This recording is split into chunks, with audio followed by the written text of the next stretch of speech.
But then there's some that didn't even learn from the experience, and rather than going for trainings, like from what you just said, that's what I deduced. Going for trainings to understand what it is that they're supposed to be doing in this particular sector, they just close shop. Yeah. And so we have a lot of SMEs who are just they've lost money, and they've gotten their fingers burned, and then they're just sitting.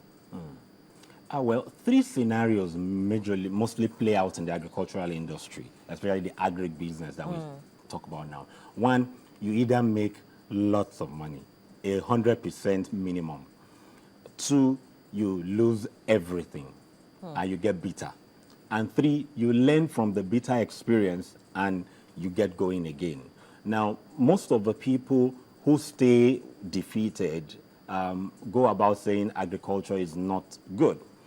And also, the people who hit the jackpot first time, what the mistake most of them do is when they are doing it, going into it the second year, they double the factors. Doubling factor meaning, okay, you put in 1 million, you make 2 or 3 million first attempt. The next thing is, wow, then, oh, if I put in 15 million, then it means I will get 30 million. But what we tell them, the private sector, is confirm your success, which is repeat the process, not increasing any factor. Because in agriculture, if you get 10 tons of maybe crops from 2.5 acres, you can increase productivity to actually get 15 tons from that same land area. So the second year, you're not supposed to expand. You're supposed to confirm that you've gotten it and you understand the system. Then you can double the factors. So these are some, challenges that the private sector don't really know. Let's look at that fish production, Okay. because right now the Ministry of Agriculture is actually, championing, aquaculture as much as possible. And the market is expanding. Yes. It's offering opportunities for producers to scale up production and output, but not a lot of small and medium enterprises are actually looking in this direction because, very recently they had to close a cold room somewhere here in Nigeria, in Lagos, for selling rotten fish. Now, if we actually had SMEs looking in the direction of aquaculture, that wouldn't happen. Now, a major challenge with getting into aquaculture is most of them look at funding. Yes, I was wondering when you were going to get to that, because agriculture is not immune to the funding challenges. Yes. And we also know that a lot of, well, at least some funds have actually been injected into the sector. So I was actually wondering when you were going to get to that. Yes. You see, the aquaculture business, in time past, we need to appeal to the people who have stepped into the industry before. Why? Because most of them who have stepped into the industry had become victims of the buyers. So they invest so much money and they are the mercy of the buyers. So most of them were discouraged and they still have the infrastructure.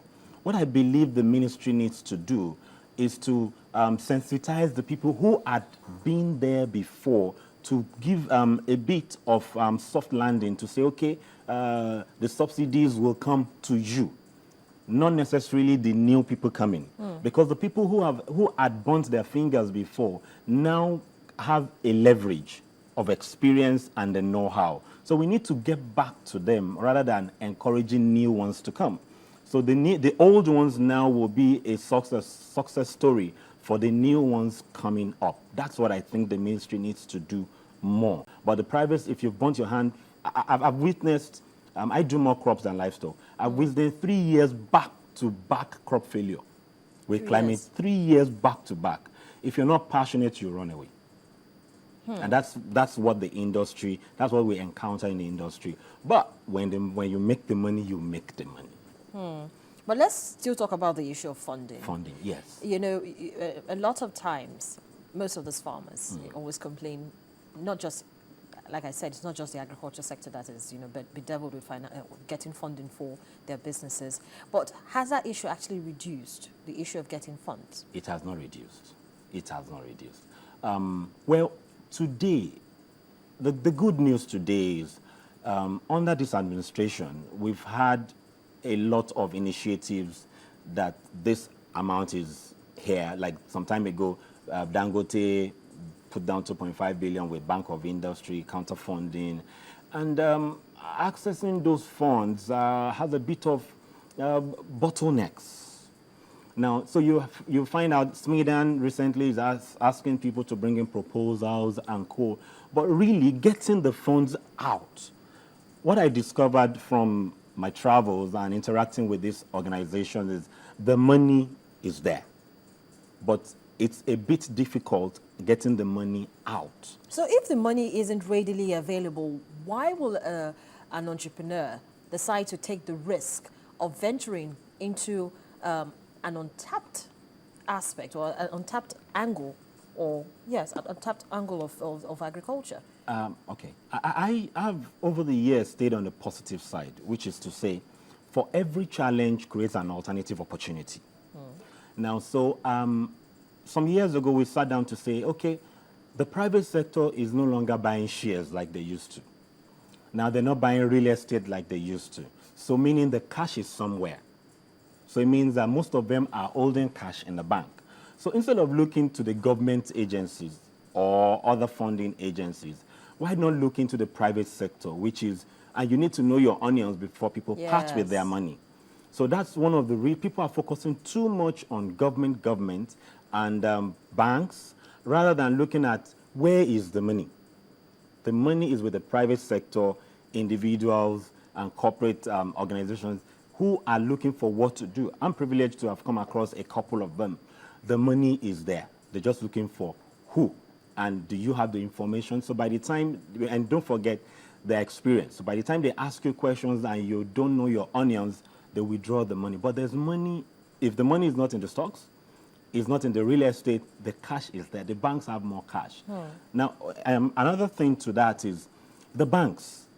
If you take a survey of the banks, most of them don't have experienced hands to assess feasibilities and proposals. Most of them. Now, they have people who are exposed to credit lending, but agri lending is different. So what they do is they apply the model of other businesses to agriculture, and by the time the officer knows that if the loans go bad, they're going to, he is going to pay for it. So it's better for him to play safe. So he stays away totally from looking at that sector? Yes, but the money is lying in the banks.